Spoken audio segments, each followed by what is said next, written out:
The Christmas table shimmered with candlelight, laughter, and the faint sound of carols drifting from the living room. I sat at the far end, smiling as my family passed dishes and memories down the table. It should have been the happiest night of the year. But happiness has a strange way of vanishing when the ones you love forget that you matter. My granddaughter, Sophie, clinked her glass to make a toast. She just landed a new job at a tech company and had been talking about it all evening. I was proud of her until her next words froze the room. To the future, she said, smirking, and to letting the next generation handle things. Some people, she glanced at me, should just relax and enjoy their last holiday. The laughter that followed felt sharp, not joyful. My smile faltered, but no one noticed, or maybe they didn't want to. My son tried to change the subject. My daughter-in-law avoided my eyes, and Sophie just kept laughing, proud of her cruelty. That was the moment something inside me shifted. I'd spend my life giving, my time, my love, even the house we were sitting in. But that night, as I watched my family celebrate without kindness, I realized I had one more gift to give, and it wouldn't be forgiveness. The next morning, the house was quiet again, too quiet. Wrapping paper still littered the floor, and the faint smell of roasted turkey lingered in the air. I moved slowly through the mess, collecting empty glasses and half-torn ribbons, thinking about Sophie's word. Too old to matter. It echoed in my head like a cruel joke I hadn't been told the punchline of. For 72 years, I had mattered to everyone. I had raised 2 children, kept this family together after my husband passed, and turned this house into a home that never closed its doors. Every photograph on the mantle, every Christmas dinner, every birthday candle was built on the love and sacrifices I gave. And yet, last night, I became invisible. I sat by the window with a cup of tea, watching the snow fall. It was peaceful outside, but inside,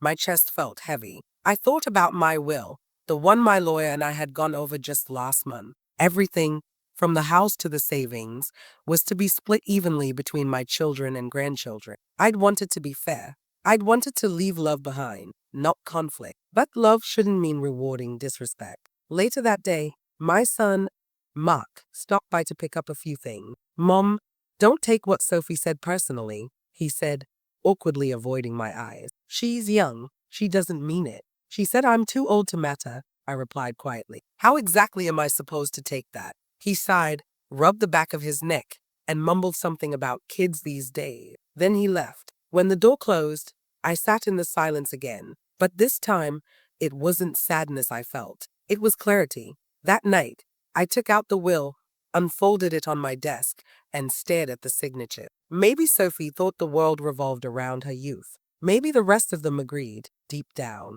But I still had power. The kind that didn't shout. The kind that came from knowing exactly what mattered. And before I went to bed, I called my lawyer. The next morning, the world outside was bright and white, wrapped in fresh snow, a new beginning waiting quietly outside my window. I sat at my desk, pen in hand, the phone still warm from the conversation I'd just had with my lawyer. I understand, Mrs. Carter, he had said gently. We'll make the changes immediately. Are you certain about that? I was. More certain than I'd been about anything in years. All my life, I'd been the one holding this family together, the one cooking, caring, paying, forgiving. But now, they'd mistaken my kindness for weakness. Sophie's words weren't just careless, they revealed how little they saw me anymore. So, I decided to remind them. When I finished signing the new documents, I felt lighter. I wasn't being petty. I was setting boundaries. My inheritance wasn't a trophy for obedience. It was a reflection of love and respect. And if they couldn't offer either, then they wouldn't receive what came from it. Later that day, I went about my routine as usual. I made soup, fed the cat, and watched the snow pile up along the garden fence. But underneath the calm, my decision hummed like quiet thunder. That evening, Mark called again. Mom, Sophie feels bad, he said. She didn't mean it. You know how she is, blunt. I know exactly how she is, I said softly. And I love her anyway. But love doesn't mean pretending words don't hurt. He hesitated. You're not thinking of changing anything, are you?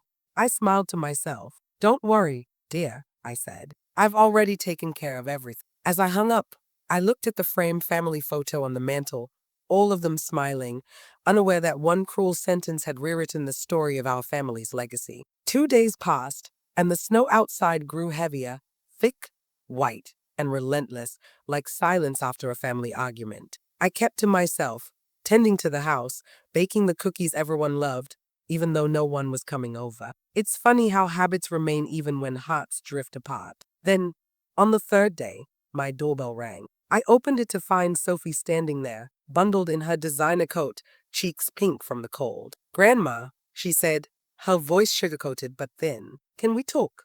I stepped aside. "Of course, dear." She walked in, her heels clicking sharply against the hardwood, like little reminders of the distance between us. She looked around, scanning the house, probably noticing the faint smell of cinnamon and old memories. "Listen," she started, sitting at the edge of the couch. "I didn't mean what I said the other night. It was a joke." Everyone laughed, didn't they? "Yes," I said, but not everyone found it funny. Her eyes darted away. "You're not mad, are you?"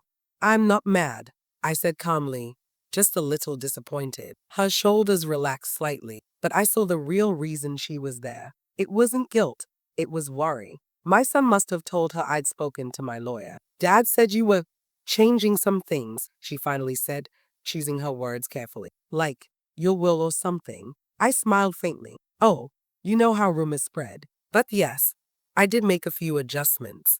"Adjustments?" she repeated, her face tightening. I nodded. "Life is unpredictable. I just wanted to make sure everything was fair." Her voice dropped. "Fair how?" I stood and poured her tea. "Fair to those who remember kindness, not just convenience." She said nothing for a long moment, staring into her cup like she was trying to read the future in the steam. Then she tried a different approach, softer this time. "You've always been generous, Grandma. I didn't mean to hurt you. I was just stressed, you know.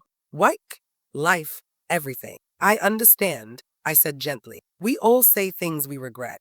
But you should know something, Sophie. Sometimes, words leave marks that even time can't erase." The air between us hung heavy with things neither of us could take back. After she left, I stood by the window, watching her drive away. The tire tracks cut through the snow like scars, temporary, but deep. That night, my son called again, frustration crackling through the line. "Mom, what are you doing? Sophie's been crying for hours. She said you're threatening her."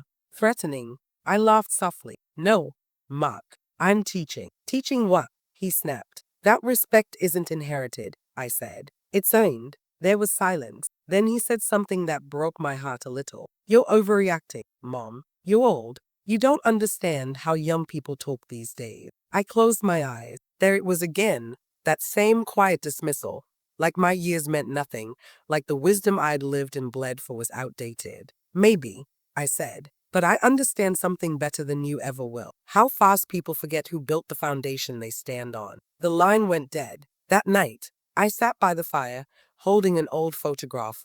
Me, Mark, and Sophie at the lake. They were both smiling, soaked from the water, faces lit with joy. I remembered how Sophie clung to me when she was scared of swimming, how she used to say, "Grandma, you make me brave." Now, that same girl saw me as too old to matter. But I wasn't angry anymore. I was resolved. I opened my desk drawer and took out the sealed envelope, the new will, signed and witnessed. Inside it, my attorney had written their name. Only one had been removed. And beside it, I placed another envelope, this one smaller, handwritten by me. "Sophie," it began, "you once told me I was too old to matter. Maybe one day, you'll understand that love is what keeps families alive, not money. When you do, I'll be here, not as a bank, but as your grandmother." I sealed it shut, placed both envelopes side by side, and whispered to myself, "Let time do the teaching." Christmas Eve arrived again, a week after that tense visit. Snow blanketed the streets, and the world looked quiet, too quiet. My son, Mark, called in the afternoon. "Mom, we're having everyone over tonight." Sophie wanted to apologize properly. "Please come." I hesitated. Part of me wanted to say no, but another part, the mother, the grandmother,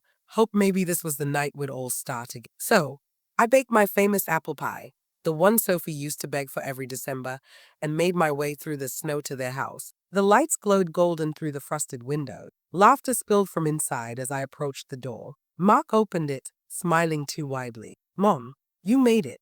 I stepped in, shaking off my coat. Sophie was there, in a glittering dress, holding a glass of champagne. She smiled, the kind of smile that hides sharp edges. Grandma, she said, we're so glad you came. We were just talking about the inheritance. It's all so silly, isn't it? Her words lingered in the air like perfume, sweet but artificial. Yes, I said softly. Silly how easily people change when money's involved. The room went quiet. Even the clinking of glasses stopped. Mark tried to laugh it off. Mom, please, let's not do this tonight. Oh, I agree, I said, setting the pie down. Let's not. Let's just enjoy the evening. But Sophie couldn't help herself. You know, Grandma, she said with that same careless confidence, we don't really need an inheritance anyway. I mean, Dad and I are doing just fine. Her tone was smug, a subtle sting beneath her word. I felt the same ache I had at Christmas dinner, but this time, I didn't swallow it down. I smiled and said, I'm very glad to hear that, dear, because I've already changed everything. The chatter stopped again. What do you mean? Mark asked. I reached into my bag and took out 2 envelopes, the ones I'd sealed days out. I laid them gently on the table beside the candles and the holiday dishes. This one, I said, touching the first envelope, is my will. The other, a letter. Sophie frowned. A letter?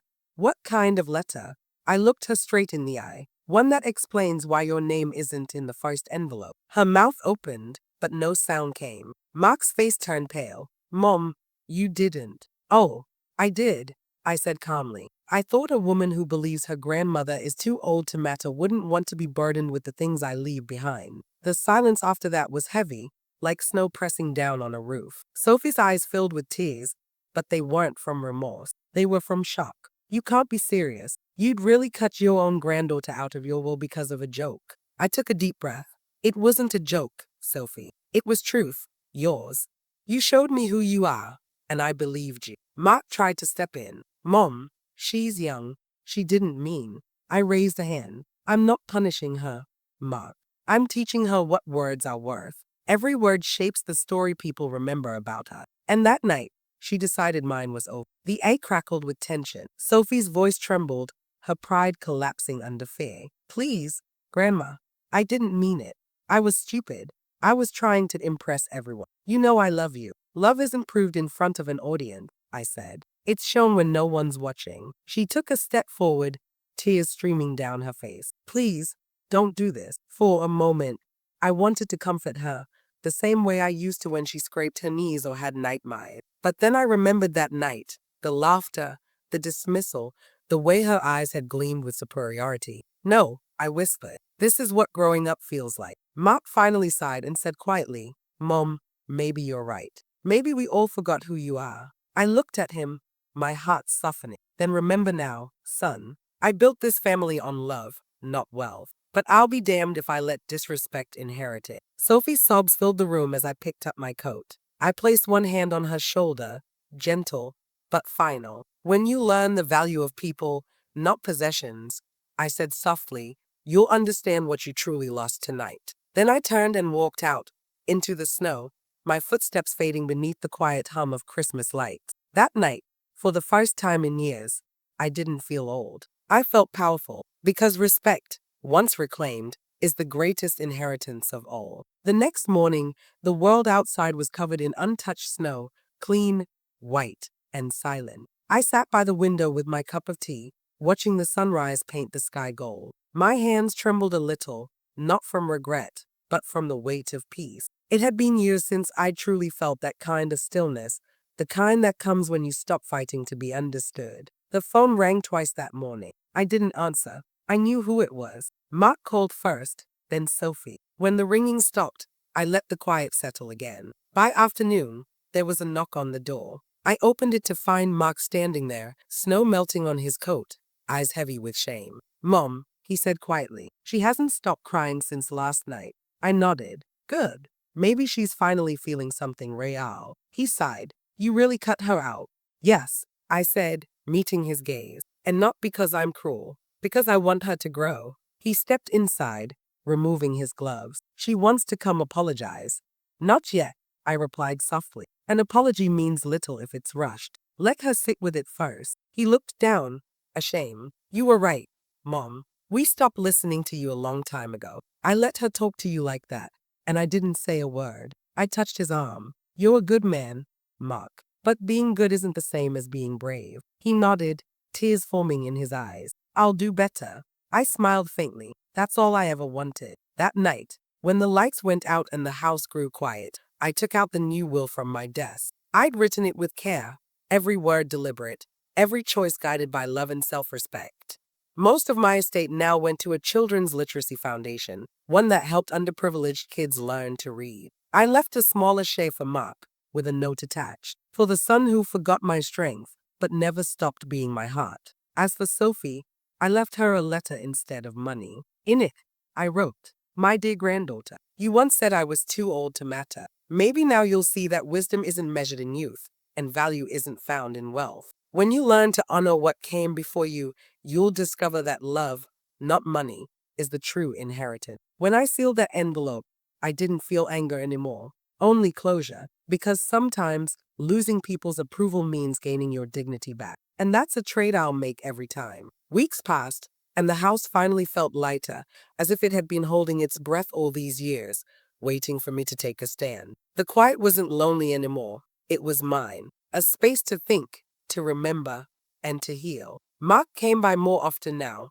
not out of obligation, but out of respect. He helped with little chores, shared meals, and sometimes just sat in silence, letting the walls absorb the sound of reconciliation. I no longer needed constant reminders of my worth. I had claimed it for myself. Sophie's apology came months later, wrapped in the softest sincerity. She didn't demand forgiveness, and I didn't give it immediately. But over time, our relationship shifted. Not back to what it once was, but to something stronger, a bond rooted in honesty, lessons learned, and the quiet understanding that respect cannot be forced. I kept the new will in a safe place, not as proof of victory, but as a testament to my boundaries and values. Every choice I made reflected a life lived with purpose, not fear of judgment. Now, when I look at the empty chairs at the dining table, I don't see betrayal or hurt. I see lessons, growth, and the enduring truth that sometimes the most important legacy you leave isn't wealth, it's integrity.